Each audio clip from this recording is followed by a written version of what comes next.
chicas, creo que es la hora de hablar por fin de Cumple por las cosas. Yo os recomiendo que os cojáis un aperitivo. Yo tengo aquí unas patatitas, un vaso de agua para una yapping sesión de Cumbres por las cosas intensa, porque tengo muchas cosas que decir, os lo digo en serio. Leí el libro en esta edición de Ediciones Invisibles, que me lo mandó la editorial de hecho, así que muchas gracias. Y os digo que mi historia con este libro tiene tela, porque yo realmente la primera vez que lo leí fue hace unos 4 años o así. Lo leí en inglés, eso sí, y fue cuando estuve de Erasmus en Manchester. ¿Qué pasa? Que yo pensaba, buah, otoño en Inglaterra, la época perfecta para leer Cumbres por las cosas por primera vez, y yo esperaba encontrarme una historia de amor tóxica. O sea, sabía que era muy tóxica, pero una historia de amor al fin y al cabo. Y fue algo tan raro lo que me encontré que realmente ni lo entendí, ni me gustó, ni nada. O sea, yo realmente terminé de leer el libro y dije, no entiendo por qué a la gente le gusta tanto, no me gusta el libro, punto.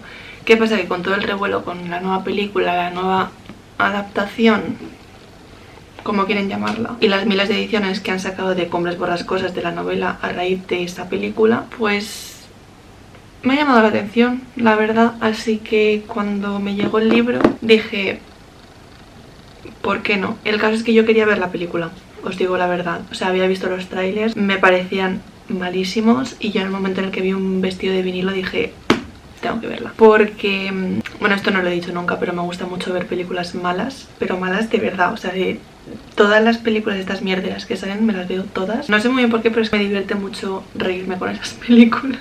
Así que esta película la iba a ver 100%, y ya que me llegó el libro dije, joder, pues voy a verla, sabiendo un poco de dónde venimos, y así puedo criticarla un poco con consciencia y sabiendo por qué me parecen mal ciertas cosas, o bien, que oye, nunca se sabe, porque luego a veces estas películas que parecen de mierda, pues a veces no están tan mal. Voy a dividir el vídeo en dos partes. La primera voy a hablar exclusivamente de la novela porque me ha dejado impactadísima y quiero hablaros solo del libro.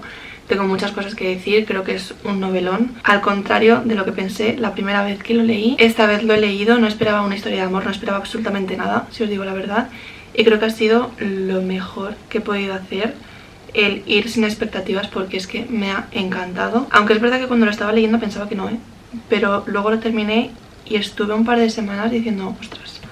O sea, así que me ha dejado impactada. Y luego la segunda parte del vídeo, que yo creo que va a ser más cortita porque tampoco tengo tanto que decir, va a ser sobre la película. Ya os adelanto que no me ha gustado nada, ni como adaptación, que no lo es, ni como película. Así que dicho esto, empezamos con Cumbres por las cosas. Ay, es que de verdad, qué libro, chicas, qué libro, qué libro, qué libro. Vale, primero os quiero hablar un poco sobre mi experiencia leyendo el libro. Como os he dicho, empecé sin expectativa ninguna. Pensaba de hecho que no me iba a gustar, lo que pasa es que lo leí por curiosidad. Pero es verdad que desde el primer momento, desde el mismo primer capítulo, había algo que me hacía querer seguir leyendo. No sé si es por la traducción, pero tenía algo, la atmósfera, las palabras que utilizaban, no sé, era como que todo me invitaba a seguir leyendo. Y quería un poquito más y un poquito más. Y cuando empecé en esta vorágine de voy a seguir leyendo, estuve muy enganchada con Cumbres por las cosas, os lo digo muy en serio. Curiosamente es un libro sobre la obsesión que me obsesionó. Y me parece que está muy bien escrito, muy bien estructurado. Creo que todo está creado con intención. No hay nada que salga de lo que Emily Bronte quiere explorar en la novela. Creo que todos los personajes, todos los escenarios, todas las tramas, de alguna forma, están conectadas a lo que ella quiere decir. O sea, no hay nada por azar, no hay nada que digas, uy, esto ha sido por la estética o porque ella quería crear un personaje así y ya está. No, todo está ligado a lo que ella quiere transmitir con esta novela. Que ahora os voy a contar un poco lo que he interpretado yo, por supuesto, porque esto es personal y cada persona interpretará este libro de forma distinta, aunque hay cosas que creo que están muy claras. Es verdad que hubo una parte en medio, a partir de la mitad para adelante, cuando solo vemos la parte de Heathcliff y lo que pasa con los niños, no voy a decir más. Esa parte se me hizo un poco pesada, pero luego es verdad que llegué al final y lo entendí todo y fue como wow. Entonces, como experiencia leyéndolo, le daría un 10. Es otra cosa, creo que es un libro completamente distinto a cualquier otro que haya leído. Uno de los mejores, sin duda, que he leído últimamente, tengo que decir. Y eso que he leído muy buenos libros este 2026, que pronto os haré un vídeo de los libros que he leído este año, porque tengo muchas ganas de hablaros de ellos. Y bueno, sin más ni más, vamos a empezar a hablar de temas del libro, un mini análisis general de la novela, cómo la he interpretado yo, para luego hablar de la película. Voy a coger mi cuaderno de reseñas, que hice una reseña de 5 páginas del libro, o sea, 5 páginas, me tiré creo que 2 días escribiéndolo, y es que lo tengo con citas y todo. A lo largo de la novela hay 2 temas principales que se exploran de una forma muy profunda. Primero tenemos lo que es el racismo, que creo que es el tema más principal, sobre todo porque se explora a través del personaje de Heathcliff, que es, para mí es realmente el protagonista, porque se habla mucho de Catherine y tal, pero el que está presente toda la novela y el que te tiene en tensión durante toda la historia es Heathcliff. Entonces para mí el personaje, o sea, el tema más principal es el racismo. Y luego tenemos por supuesto el tema del matrimonio, la institución del matrimonio, cómo funciona, lo que significa y cómo afecta esto a las mujeres que vivían en el siglo XIX. Y luego tenemos otro tema que me parece muy interesante porque atraviesa estos dos, y es la violencia. Creo que toda la novela está basada sobre todo en la violencia que está presente en la sociedad en sí misma. Da igual quién seas o de qué minoría seas, de alguna forma que vas a sufrir la violencia, ya seas pues un gitano como Heathcliff o una mujer como Catherine, Isabella y Catherine Linton. Así que vamos a empezar con el racismo, porque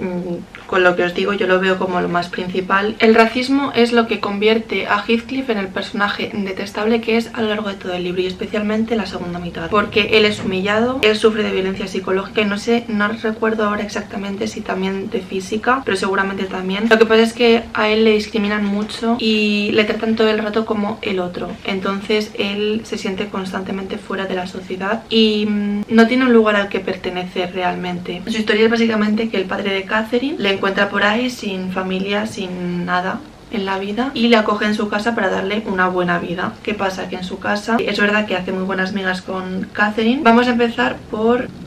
ay, no me sale la palabra. Cómo experimenta el hermano de Catherine, Hindley, esta llegada de el otro, que es Heathcliff. Hindley le trata con muchísima violencia, le desprecia constantemente, y Heathcliff en esa casa sufre mucho, sobre todo por el hermano. Pero ¿qué pasa? Que encuentra un refugio en Catherine. Se llevan muy bien, empiezan a ser muy amigos, demasiado amigos, no en temas románticos, sino en que se entienden muy bien y empiezan a tener una vida un poco alocada, especialmente Catherine, que siendo una chica no se espera eso de ella, están como salvajados. ¿Y qué pasa? Que de repente entra en escena Edgar Linton, o bueno, los Linton, que son los vecinos, si puedes llamar vecino a alguien que está a Dios sabe cuánto tiempo de distancia, porque estamos en medio de la nada, o sea, estamos en el campo puro y duro y no hay absolutamente nada. La ciudad más cercana o el pueblo más cercano está a 3 horas de distancia, o sea que estamos en un microuniverso. ¿Y qué pasa? Que llegan los Linton, bueno, aparecen los Linton en el libro. Resulta que Catherine y Heathcliff están correteando por los páramos y de repente Catherine se tuerce un tobillo. ¿Qué pasa? Que están más cerca de la granja de los tordos, que es donde viven los Linton. Entonces van allí a pedir ayuda. ¿Qué pasa? Que en este momento me parece muy interesante tanto para Catherine como para Heathcliff, porque a Catherine la cogen, le dicen vale, te ayudamos, tal, pero ¿qué pasa? Que a Heathcliff no le dejan entrar porque es el otro, porque es un gitano y él se queda mirando desde la ventana, desde fuera hacia adentro, que es constantemente cómo está. O sea, él está todo el rato mirando las cosas desde fuera, nunca se siente parte de nada porque nunca le hacen parte de nada. Y en el momento en el que Catherine entra en este mundo con los Linton, ella empieza a ser más señorita. Ahí la enseñan modales, le enseñan formas y empieza a ser una Catherine un pelín diferente. Claro, eso lo aprende en las 5 semanas que está ahí recuperándose de su tobillo torcido, porque ya sabemos que en esta época si te ponías enferma o te pasaba algo en otra casa, pues te quedabas ahí ya pues como unas vacaciones. Pero ¿qué pasa? Que Heathcliff de repente se queda solo y cuando Catherine vuelve cambiada, y Heathcliff sí que se siente diferente porque en Catherine había encontrado una aliada y de repente esa aliada es igual que el resto, es parte de la sociedad, ya no es la otra, no es la chica que hay que civilizar. Este momento en el que Heathcliff empieza a darse cuenta de que es el otro, de que la sociedad funciona aparte de él, es muy interesante porque realmente empieza a ver algo a lo que no tiene acceso. Él empieza a ver un tipo de vida que es la vida de los Linton, que ya había visto en su casa, pero es verdad que empieza a darse cuenta de que él no va a tener dinero, él no puede ser respetable, él no puede tener todo lo que tienen los demás porque él al fin y al cabo es un gitano, no es nadie, no tiene nada y nunca va a tener los medios para tenerlo. Entonces eso creo que le hace mella y ahí empieza a cambiar un poco el carácter, empieza a ser el Heathcliff que conocemos ya después. Y esto se acentúa en el momento en el que Catherine se casa con Edgar Linton, o al menos acepta casarse con él. Heathcliff ve como su mundo, que era Catherine porque era la única parte de su mundo que la aceptaba como era, porque era además su compañera de juego, su compañera de aventuras, un poco su aliada en este mundo, que le hacía más llevar llevadera su estancia en Cumbres Borrascosas y en general en la vida, pues empieza a desvanecerse y él se ve un poco solo en el mundo y empieza a ver realmente lo diferente que es él de Edgar. Y Edgar lo describen como el chico perfecto, el chico que es el mejor partido para Catherine porque tiene título, tiene dinero, es guapo, es joven, es fantástico. ¿Y qué pasa? Que Heathcliff es extranjero, bueno, extranjero, es gitano, tiene la piel oscura, no tiene dinero, no puede aspirar a nada. Y claro, Heathcliff ante este casamiento empieza a darse cuenta de las diferencias sociales que existen entre él y Edgar. Por ejemplo, empieza a decir: ojalá yo tuviera la piel y el cabello tan claros como los suyos y me vistiera y me comportara con tanta elegancia y tuviera la oportunidad de ser tan rico como lo será él. Ya vemos que él ya empieza a ser consciente de que no puede aspirar a la vida que tiene la gente con la que está viviendo. Y luego hay una cosa muy interesante que le dice Nelly a Catherine en el momento en el que Catherine le empieza a preguntar a ella, a Nelly, si ha hecho bien aceptando casarse con Edgar porque hay algo que siente que está mal, que no ha tomado bien la decisión. Y le dice Nelly: ¿ha pensado cómo soportará usted verse separada de él y cómo soportará él verse completamente abandonado en el mundo? A mí esa frase me impactó muchísimo, sobre todo porque realmente te das cuenta de que Heathcliff no tiene nada más que Catherine. O sea, Catherine es la única persona que tiene en el mundo que le respeta, que le trata como un igual. Y de repente, en el momento en el que ella se casa, se va de esa casa y él no tiene a nadie. Y a partir de aquí es el momento en el que Heathcliff se convierte en el personaje repudiado. Empieza a ser este villano que conocemos porque empieza a intentar vengarse de todas esas personas que le han hecho daño y hacerles sufrir. Ya no solo a ellos mismos, sino a las generaciones que vienen detrás. Eso me parece muy interesante en cuanto a la idea del racismo, como que es transgeneracional, no solo se queda en una persona, sino que esa persona lo va pasando a esa rabia, esa violencia, ese profundo desapego a nada porque no le han tenido en cuenta realmente como parte de la sociedad. Se va heredando generación tras generación, no por algo genético, sino por algo que se aprende. Y ya cuando muere Catherine es el momento en el que Heathcliff empieza a volverse extremadamente violento porque ahí es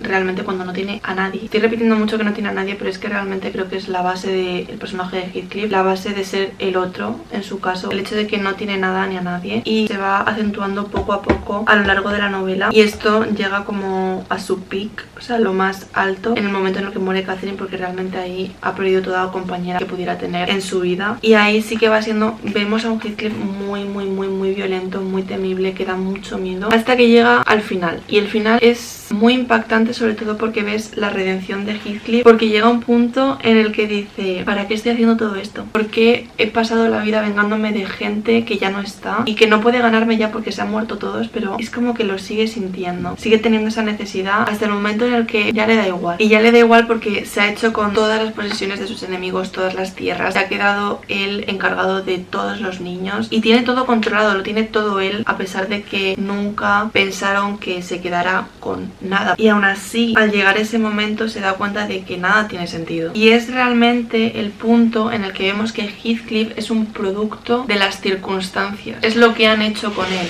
porque él no era nada hasta Cumbres Borrascosas, y en el momento en el que llega a Cumbres Borrascosas se convierte en todo lo que es después. Entonces él, al recibir esa violencia constante, él es lo que aprende de esa violencia, y eso es lo que utiliza con los demás. Y realmente en ese momento es cuando empecé a sentir simpatía por él, porque antes era como: pero este señor, pero este tío está loquísimo. Lo que pasa es que luego entiendes el porqué de todo. Y dice, esto lo dice Heathcliff ya casi al final, hablando con Nelly de hecho, dice: mis antiguos enemigos no me vencieron, ahora sería el momento preciso para vengarme de sus representantes.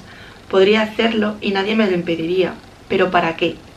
Ya no me satisface pelear. Se diría que todo este tiempo he estado esforzándome para alcanzar cierta magnanimidad, pero no es eso ni de lejos. He perdido la capacidad de gozar con su destrucción y no me siento con fuerzas para destruir sin motivo. Como que renuncia por fin a esa violencia, aunque es muy tarde, pero es verdad que la expulsa y dice: hasta aquí he llegado, no puedo más con esta forma de vivir. Y aquí es el momento en el que realmente me di cuenta de que Heathcliff en ningún momento estaba luchando contra las personas físicas. En la historia sí, pero lo que entiendo que quiere transmitir Emily Bronte no es que Heathcliff estuviera luchando contra esas personas, sino que estaba luchando contra la personificación de esas ideas racistas, y lo que él estaba intentando era destruir de alguna forma esa estructura de pensamiento. Lo que pasa es que la única forma que sabe él de destruirla es a través de la violencia, de la destrucción. final. Entonces realmente no cambia nada, pero es verdad que al final desde la posición del otro, desde la posición del extranjero, es muy difícil cambiar nada porque no se te permite nada y en cualquier momento vas a ser algo a lo que dirigir huyas, a lo que dirigir culpas y no se te va a ver en ningún momento como una persona. Entonces, ¿qué va a cambiar algo que no es una persona? Y básicamente llega un punto en el que se deja morir y quiere morirse para alcanzar esa igualdad que estaba ansiando tanto desde el principio. Y ya cuando llega el momento de su muerte nos damos cuenta de dos cosas. Primero, que Heathcliff es el producto de lo que han hecho con él, que eso ya lo sabemos, pero es verdad que desde su nombre hasta su carácter es lo que han hecho con él desde que llegó a Cumbres Borrascosas. Su nombre se lo dieron. Él antes no tenía nombre, le pusieron el nombre de Heathcliff y él se ha convertido en lo que han hecho con él a partir de que llegara a esa casa. No era nada antes y eso se queda registrado en la lápida. Lo que pone en la lápida solo es su nombre, Heathcliff, y la fecha de defunción. No tiene fecha de nacimiento porque no se sabe nada de él. Entonces es muy obvio que Heathcliff es producto de esa sociedad de Cumbres Borrascosas. Y luego también que él se deja morir precisamente para alcanzar esa igualdad y la libertad que tanto ansía, porque en la muerte es en el único momento en el que le vemos al mismo nivel que Catherine y que Edgar, porque están las lápidas una al lado de la otra y ahí es cuando vemos que ya por fin son todos iguales. Y hay una frase que también me llamó mucho la atención que dice Nelly sobre Heathcliff, y dice: pero ¿de dónde salió esa criatura oscura a la que para su perdición un buen hombre decidió dar cobijo? ¿De dónde salió? No lo sabemos. Esa criatura oscura, que es la otra, a la que para su perdición, o sea que no han hecho nada bueno con él, un buen hombre, o eso creemos, decidió dar cobijo. Creo que esta frase reúne muy bien todo lo concerniente a Heathcliff y la destripas un poquito. Y por eso Heathcliff me gusta mucho. Me gusta mucho como personaje, creo que está muy bien construido. Y en general he acabado simpatizando mucho con él. Y no me lo esperaba, sobre todo por la parte de los niños, porque me estaba pareciendo detestable. Pero bueno, vamos al siguiente tema porque es que, Dios mío, este vídeo va a ser larguísimo, ¿no? Vamos ahora a hablar del otro gran tema que os he mencionado antes, que es la mujer y el matrimonio. La novela es una exploración social de la mujer y cómo esta institución del matrimonio actúa como un elemento de control sobre la mujer en sí misma. Podemos ver que es una estructura que se repite una y otra vez en la vida de todas las mujeres. No es solo una generación, no es solo un caso, es una y otra y otra y otra vez. Y eso lo podemos ver en Catherine, lo podemos ver en Isabela y lo podemos ver también en la mini Catherine o Catherine Linton. Es que no sé cómo llamar a Catherine Linton. Como Catherine Linton, pero su madre también era Catherine Linton al final. Volviendo a la escena en la que Catherine se tuerce el tobillo jugando con Heathcliff en los páramos, ahí podemos ver que al ser Catherine una chica, hay muchas expectativas sociales en torno a ella. Primero, que sea una señorita, que se comporte bien, que vista bien, que no se manche, que no corra, que no actúe de una forma alocada. ¿Qué pasa? Que cuando llega ella a la casa de los Linton, en esa casa le enseñan a ser una señorita y en esas 5 semanas se transforma en una señorita. Pero a pesar de que le enseñan a serlo, y es verdad que cuando vuelve empieza a comportar como tal, llega un punto en el que literalmente dicen que la lleva a adoptar una doble personalidad, aunque con ello no pretendiera engañar a nadie. En la casa donde había oído calificar a Heathcliff de vulgar rufián y peor que un salvaje, que es en la casa de los Linton, se cuidó mucho de actuar como él, pero en su propia casa se abstenía de practicar una cortesía de la que los demás se habrían burlado y de reprimir su carácter revoltoso cuando eso no le habría reportado ni crédito ni alabanza. ¿Qué significa esto? Que dependiendo de lo que se espere de ella, actúa de una forma u otra. Es verdad que en su propia casa, en Cumbres Borrascosas, actúa de la forma en la que siempre ha actuado, pero cuando sale un poco a la sociedad, que es la casa de los Linton, se comporta como una señorita porque es lo que se espera de ella. Bueno, y también es verdad que lo tengo aquí apuntado. Me resulta muy interesante que en esta cita se compare el comportamiento de Catherine al de Heathcliff, porque tienen un comportamiento similar, pero es verdad que necesita ser constantemente erradicado. O sea, ese comportamiento está mal, porque son los dos el otro, ella por mujer y él por gitano. Entonces es como que hay que reeducar a los que son diferentes. No voy a meterme en esa lectura porque no nos llevaría mucho tiempo si no, pero creo que es muy interesante, así que si habéis leído Cumbres Borrascosas desde esta perspectiva, por favor, decídmelo en los comentarios, porque necesito más análisis, necesito más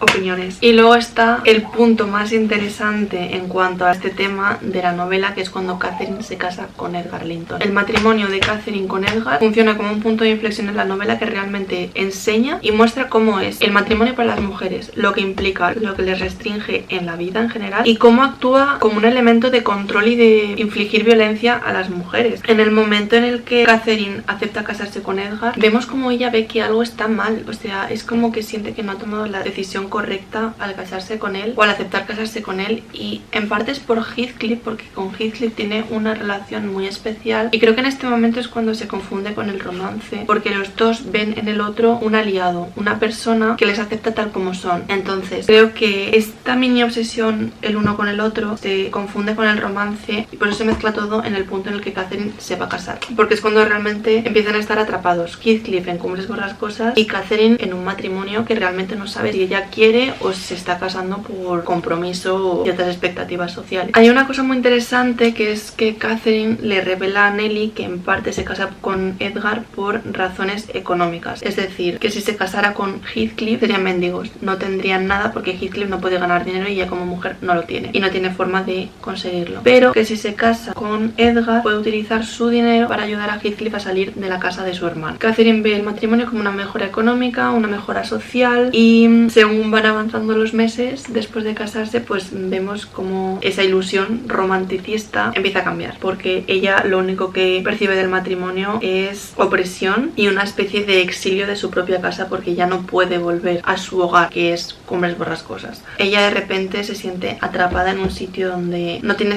esa sensación de pertenecer, pero tampoco puede irse, está bajo las órdenes de su marido y no puede ser esa niña alocada que era en Cumbres Borrascosas. Entonces de repente empieza a deshacerse toda esta ilusión en relación al matrimonio. Ya no es tan bonito, ya no es tan ideal, ya no es algo que quiera con locura, porque se torna en algo que es dañino para ella. Y es muy interesante que hayan construido, que Emily Bronte construya el personaje de Edgar Linton como un personaje perfecto, porque vemos como el marido no necesita ser especialmente malo, especialmente violento, especialmente manipulador para que el matrimonio en sí mismo sea opresivo. Creo que es que está tan bien reflejado, de verdad, es que todos los detalles están ahí. Si haces un análisis profundo y detallado, tiene que ser brutal. Y claro, tenemos a Edgar, que es el bueno en comparación a Heathcliff, que es el malo y horrible, pero Catherine se ve encerrada en este lugar que ya no es su casa, no es, bueno, sí es su casa, pero no es su hogar, no es su sitio. Y lo que dice ella, que os lo voy a leer porque creo que es una de las frases que más me gustan de toda la novela, y dice: ¿cómo me gustaría salir de aquí? ¿Cómo me gustaría volver a ser una jovenzuela medio salvaje y fuerte y libre que se reía de las penas en lugar de enloquecer por ellas? ¿Por qué estoy tan cambiada? ¿Por qué me hierve la sangre y me sumerjo en un tumulto infernal por unas pocas palabras? Estoy segura de que volvería a ser la de antes si pudiera correr por los brezales de esos montes. La nostalgia de esa niñez perdida y también de ese lugar al que ya no puede volver, el que ha sido exiliada por razones matrimoniales. Y este exilio lo vemos también en el caso de Isabela, y la cosa de Isabela es que es muy curiosa porque tiene este ideal romántico. Empieza a ver a Heathcliff como un hombre muy atractivo y empieza a encapricharse con él, o sea, no es realmente amor, no lo entiendo yo como amor, sino que empieza a ver en él la única posibilidad de matrimonio que tiene. Y a pesar de que Catherine la advierte, Catherine le dice no es un buen hombre, pues el caso es que ella, con este ideal romántico, se escapa con él y se casan y no sé qué, y de repente se ve encerrada en Cumbres Borrascosas, igual que Catherine en La Granja de los Tordos. Y me hace mucha gracia, bueno, no me hace mucha gracia ninguna, pero me resulta muy curioso porque cada una se ve encerrada en el sitio en el que la otra entiende como su hogar. Catherine quiere volver a Cumbres Borrascosas estando encerrada en La Granja de los Tordos, pero Isabela está encerrada en Cumbres Borrascosas queriendo volver a La Granja de los Tordos porque ese es su hogar, ese es el lugar donde están las personas que quiere y donde realmente ha sido feliz. Entonces no es algo que ocurra una vez, es algo que le ocurre a todas las mujeres, o al menos a muchas mujeres de la época. Se van de casa y la echan de menos, pero no pueden volver, están exiliadas porque ahora están con su marido, tienen otra vida, tienen otra casa. Y esta idea de exilio y de encerramiento en torno al matrimonio se vuelve a ver con Catherine, la mini Catherine. Es otra vez, o sea, no voy a explorar mucho eso porque es otra vez. Y siento que la novela en general es muy repetitiva en los patrones que sigue, pero para decir que la violencia es una estructura en la sociedad, no es algo aislado, no es algo que ocurra una vez, no es algo que haga una persona, no es algo que ocurra en un hogar, es algo que ocurre en todos los hogares porque está muy metido en la sociedad. Estas estructuras de violencia funcionan como la base de la sociedad que conocemos. Si tenéis otros temas que refuercen esta idea de la violencia como forma estructural de la sociedad, por favor, decídmela también, porque es que quiero saber opiniones, quiero ver cómo lo ha leído otra gente y quiero ver qué lectura hacemos de forma individual, porque claro, tú como persona lees un libro desde tu perspectiva, desde lo que has experimentado, desde lo que te interesa, desde lo que te gusta, pero otra persona puede leerlo de una forma tan diferente Y ya terminamos con la violencia. Creo que es algo natural terminar con lo que quieren representar tanto el tema del racismo como el tema de la mujer y el matrimonio, que es esa estructura de violencia de la que hemos estado hablando, y es la forma de opresión del otro, ya seas mujer, ya seas gitano, que no, en este caso, que no seas el perfecto Edgar Linton. Cualquier otro tipo de persona está sujeto a la violencia de esta sociedad, y en el caso de Heathcliff es el instrumento que se ha utilizado con él y por ende es lo que ha aprendido y lo que ha replicado en las generaciones posteriores. Y en Catherine, con el matrimonio, la violencia es la forma de controlar a los personajes femeninos, tanto física como psicológicamente, porque se ve violencia física a lo largo del libro. Y de hecho Heathcliff llega a un momento en el que a su propio hijo le fuerza a casarse con Catherine Linton, la mini Catherine, y le dice, bueno, ahora que es tu mujer, puedes pegarla, puedes como... Es que no es pegarla, pero como que puede ejercer su fuerza física sobre ella. Girl, calm down. Entonces se ve como esta violencia es lo que permite controlar a los personajes femeninos, porque el propio matrimonio lo permite. La institución del matrimonio es lo que permite esa violencia sobre las mujeres. O sea, la novela es básicamente una repetición de estructuras que lo que hacen es dejar claro que es algo que ocurre una y otra vez, no es algo aislado. Y también hay una cosa que me parece muy interesante, que esta repetición de estructuras, sobre todo el final de Heathcliff, esas ganas de alcanzar la igualdad junto a Catherine y junto a Linton, que consigue realmente por la muerte, lo que hace es expresar ese anhelo de libertad. Si estás de alguna forma oprimido, tienes ese anhelo de libertad, de alcanzar un punto en el que seas igual que los demás, y la única forma de alcanzar esa igualdad en este caso es la muerte, porque las tumbas están una al lado de la otra, y tenemos a Edgar Linton, que es el perfecto, el chico perfecto, tenemos a Catherine, que es la mujer, tenemos a Heathcliff, que es el gitano. Entonces me parece que al fin y al cabo lo que quiere la novela es decir que solo queremos ser libres. Creo que Emily Bronte construye algo muy complejo para retratar la sociedad en la que ella vivía, y al final para decir que lo único que quiere ella y que quieren todos es libertad. Y ya está. Al final es algo muy simple y creo que se dice muy bien. O sea, el último párrafo de la novela es oro puro. Creo que es el broche final perfecto para esta historia, y es el último párrafo, el último párrafo. Esto lo narra Yaneri. Dice: permanecí un momento bajo aquel cielo benigno, observando las palomillas revolotear entre los brezos y las campanillas y escuchando el susurrar del viento entre la hierba. Y me asombré de que alguien pudiera pensar que los que descansan en esa tierra tan apacible no reposan tranquilos. Están tranquilos porque han alcanzado la muerte, han alcanzado la libertad y han alcanzado lo que les hace ser igual a los demás y no sentirse diferentes. Y es que es tan perfecto. Entonces, bueno, esa es mi interpretación de Cumbres Borrascosas, de la novela. Yo de verdad que os animo muchísimo a leerla. Cero expectativas, también os digo. O sea, no vayáis pensando, oh, va a ser una novela social, porque yo, si os soy sincera, yo estaba leyendo a la mitad y digo, pues no sé muy bien los temas que está tratando, pero me está gustando un montón el libro. Y luego ya al terminarlo dije, espera un momento. Y ya empecé como a pensarlo de forma crítica y dije, Emily Bronte, ¿qué has hecho? Pero hay que tener este vídeo reseña, que espero que, no sé, que os haga pensar si no habéis caído en algo de esto, o que me hagáis pensar a mí en los comentarios, de verdad, por favor. Decidme lo que interpretáis vosotras con este libro, porque es que creo que es algo tan complejo y tan detallista que es que, a menos que estés analizándolo de verdad durante meses, se te van a perder detalles y vas a perder significado. Ahora llegamos, chicas, a la película. A la película también he hecho mi mini reseña, porque es que si no se me olvidan las cosas, sobre todo con las películas, porque como la ves y luego te vas y es como que se te queda ahí en la memoria, pues dije, voy a apuntarlo, porque si no, veo que se me va a olvidar. La primera línea, lo primero que escribí aquí: un completo horror de adaptación. Básicamente porque yo no entiendo esta película como una adaptación de la novela. Simplemente creo que han cogido una parte muy pequeña y muy específica, que es esta historia de amor, y la han explotado hasta los límites. Vale, vamos a ir por partes. Porque me enciendo y es que no puedo. Hay una cosa que sí que salvo, y son los decorados, no porque sean buenos o bonitos o porque me hayan gustado especialmente, sino porque creo que recogen esa artificiosidad de la novela. No sé muy bien cómo explicarlo, pero es como que se ve que es algo construido, que no es algo que pudiera ocurrir de forma natural. Creo que la novela es muy...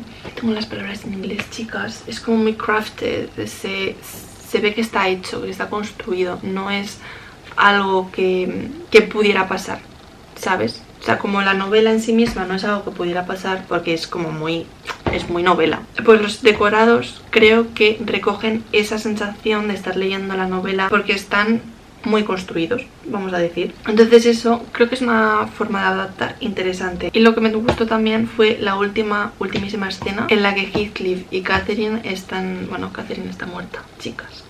Y Heathcliff está ahí llorando un poco su muerte y diciendo ¿cómo puedo yo vivir ahora? O sea, ¿cómo realmente puedo seguir viviendo sin mi vida? Sin mi alma. Y se queda él llorando. Y ahí sí que vemos un poco esa relación que tienen Cathy y Heathcliff. Cathy, lo he puesto aquí Cathy, no he dicho Cathy en todo el vídeo. Pero bueno, vemos un poco la relación que tienen Catherine y Heathcliff. Y esa sensación de que se pertenecen el uno al otro, que pertenecen juntos. Es que esto es... belong together, they belong together. Tengo los idiomas cambiados. Y eso sí que me ha gustado, pero claro, ¿por qué narices esa escena es la última cuando es... O sea, queda esto de libro, Ponte que la escena esa al final es esto y faltaría todo esto del libro. O sea, ¿por qué te has comido toda esta parte del libro? Yo es que no entiendo cómo haces una adaptación con la mitad del libro. O sea, yo no lo he escuchado nunca, no pienso que sea una buena decisión, sobre todo porque han añadido mucho relleno. La película en general me parece aburrida. No entiendo cómo pueden eliminar la mitad del libro y decir que es una adaptación de Cumbres Borrascosas, porque le has puesto comillas. No, Cari, eso no funciona así. Luego, la mitad de la película, el tema principal que trata es la sexualidad. O sea, ¿me estás vacilando? ¿En qué momento se trata eso? Y claro, partiendo de esto, ningún comentario social, cosa que, vale, adaptaciones libres puede ser, pero no me puedes tener una película sin sustancia. O sea, no me puedes coger el romance que aparece 2 segundos y como consecuencia, por lo menos en mi lectura, de otras cosas, de otros sentimientos y ponerlo como el centro de la novela, o sea, como el centro de la historia de la película, perdón. O sea, no hagas eso, o sea, por favor. Luego, la esencia de todos los personajes vamos a eliminarla porque, ¿por qué no? ¿Para qué nos sirven personajes que no sean Catherine y Heathcliff? Por ejemplo, Isabela y su hermano Edgar. O sea, ¿qué ha pasado con ellos? ¿Por qué convierten a Isabela en un perro?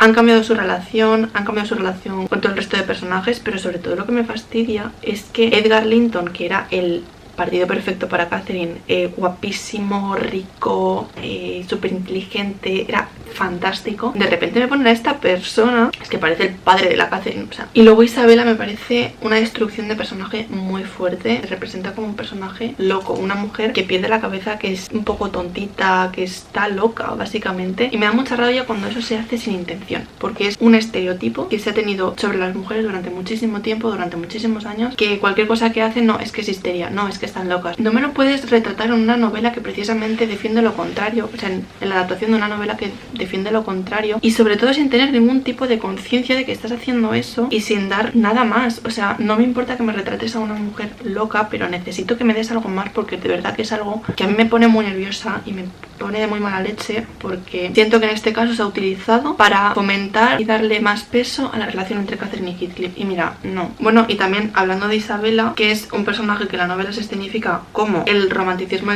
exacerbado la lleva a darse de bruces básicamente con la realidad y decir, ostras, ¿qué está pasando aquí? Esto no es lo que yo pensaba. Y de repente, en vez de darse de bruces con lo que significa ser mujer, aparece como un perro que ama su cárcel. Realmente no quiere en ningún momento escapar de la casa de Heathcliff, cuando en la novela es lo único que quiere. De todos los personajes que hay que hayan utilizado a Isabela me parece muy mal, sobre todo porque la novela, siendo de la época que es y tratando temas feministas, no entiendo cómo no han tirado por ahí, o al menos respetado eso sin explotarlo de ninguna otra forma. Demasiado sexualizada, o sea, yo creo que eso no hay que mencionarlo más. Solo existe tensión sexual, ningún tipo de tensión psicológica, que es realmente lo que debería haber habido. Sobre todo que mezcla el gótico con el romanticismo, y creo que eso es algo muy interesante, sobre todo en cuestiones de tensión psicológica. Y bueno, había una cosa que no sé muy bien interpretar, no sé si interpretarlo así o interpretarlo de otra forma. Le han dado mucha importancia a la sangre y al color rojo. Yo entiendo que es para representar la violencia, la muerte y todas estas cosas, pero es que me resulta muy vago, muy obvio, muy... que es que no te has esforzado en absolutamente nada, sobre todo teniendo esos escenarios tan salvajes y tan peligrosos.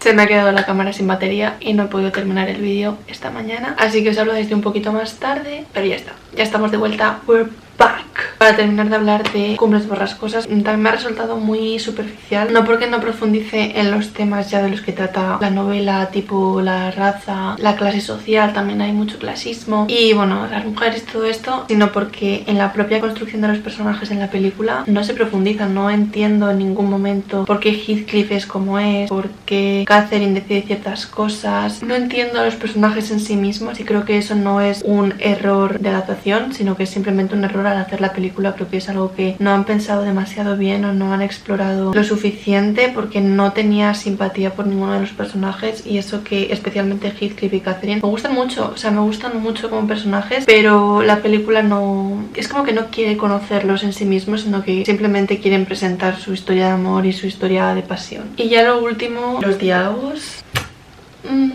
Girl, me han resultado bastante vagos y bastante vulgares en general. Siento que han querido hacer como una película romántica más de estas que te sientas y ves en un rato, pero está basada en un clásico que le gusta a mucha gente y es un clásico que no solo existe por sí mismo, sino que habla de muchos temas interesantes, fue bastante relevante y es bastante relevante en la historia de la literatura. Entonces creo que por lo menos podrías tener un poco de respeto y no cargarte la historia haciendo tu propia versión, vendiéndola como una adaptación cuando realmente va a ser tan... Es que no tengo palabras para describir esto, te lo juro. Y sobre todo esa vulgaridad de los diálogos se nota cuando incluyen citas exactas y diálogos exactos del libro, porque es como que es otro tipo de lenguaje, otro tipo de hablar, otro tipo de utilizar las palabras, y es como que chirría mucho. No sé si he sido la única a la que le ha pasado esto, pero es como que la pluma de Emily Bronte es muy poética, pero también muy precisa. O sea, más que poética, creo que es muy precisa y utiliza las palabras con mucho conocimiento, y siento que en la película, por lo general, lo que ha hecho la directora ha sido hacer un mix de palabras y meterlas ahí y hablar un poco de una forma bastante cotidiana para ser el siglo XIX. Claro, cuando eso lo combinas con una forma de hablar que es del siglo XIX, de verdad, y pones la cita literal con estos diálogos que se ha creado ella, pues sinceramente queda un poco extraño. Y aunque es verdad que han incluido citas del libro, que siempre es de agradecer, porque por ejemplo en Orgullo y Prejuicio también se hace, y en Emma también, la adaptación de Emma, y me gusta mucho, o sea, me encanta que tengan esos guiños, pero sí que tiene que tener una coherencia. Y en general creo que la película de Cumbres Borrascosas ha sido el resultado de hacer una adaptación de un libro que no entiendes. O sea, de leer un libro que te guste la estética, porque creo que la película se centra mucho en lo superficial, lo estético, el decorado, los vestidos, en hacer su propia versión de todo eso, pero es verdad que no profundiza pues en los personajes, en los temas, en absolutamente nada más, cuando creo que es una novela muy rica y muy compleja en esos aspectos, y podría haber sido mucho más. Yo es que ni siquiera lo considero una versión de Cumbres Borrascosas, porque es algo completamente diferente, salvo por los nombres de Heathcliff y Catherine y ciertos guiños que hacen a la novela. No habría sabido que es Cumbres Borrascosas, porque lo cambian absolutamente todo. Y es verdad que, a ver, interpretaciones de las películas no hace falta que sean súper fieles al libro, lo acepto. De hecho, tenemos la película de Clueless, que está basada en la historia de Emma. Me encanta esa película como versión de Emma, porque creo que está ahí el texto, se ve, se nota que está basada en Emma, pero esto creo que no ha tenido ningún respeto por el texto original, y creo que eso siempre hay que tenerlo muy presente. Simplemente se ha utilizado para vender y explotarlo como una historia de amor, que es por lo que se conoce Cumbres Borrascosas, aunque no lo es. Pero bueno, ¿qué más tengo que decir de Cumbres Borrascosas? El libro me parece de 10. Yo no esperaba que me gustase tanto. De hecho, ya no que me gustase tanto, sino que me impactase tantísimo como lo ha hecho, porque sigo pensando en el libro y me está costando muchísimo leer otras cosas. O sea, sí que he leído un libro de Joan Didion por primera vez, alguna historia de Clarice Lispector, pero es como que no acabo de conectar tanto con lo que estoy leyendo después como con Cumbres Borrascosas. Pero es verdad que como película ha sido un chasco, y eso que no esperaba que estuviera bien. O sea, es que lo que me ha llamado la atención es que ya esperaba que fuera mala, y aún así he ido a verla y me ha parecido peor. Quiero terminar con una frase de Cumbres Borrascosas que no os he leído, pero que me ha gustado muchísimo, y no es nada analítico ni nada relevante para los temas de la novela, pero es una cita que me ha gustado mucho, que creo que muestra un poco la sensibilidad de Heathcliff, y es sobre el final de la novela, y la quería compartir con vosotras para terminar con buen sabor de boca y no con esto que han hecho de la película, que es horrendo. Y es ya al final del libro, cuando Heathcliff está a punto de morirse y dice: el mundo entero es una espantosa acumulación de recuerdos de que ella existió y de que la he perdido. Sé que no es una historia de amor, pero es indiscutible de que Catherine y Heathcliff tienen un vínculo muy fuerte, que ya os lo he dicho, para mí no es amor, sino que es un refugio, un aliado, el encontrar un sitio en el mundo que no te está juzgando constantemente, y ese sitio en este caso es una persona. Y me parece muy bonita la frase.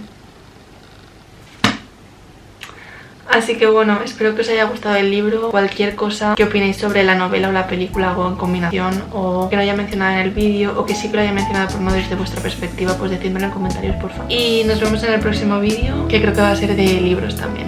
Así que bueno, chao.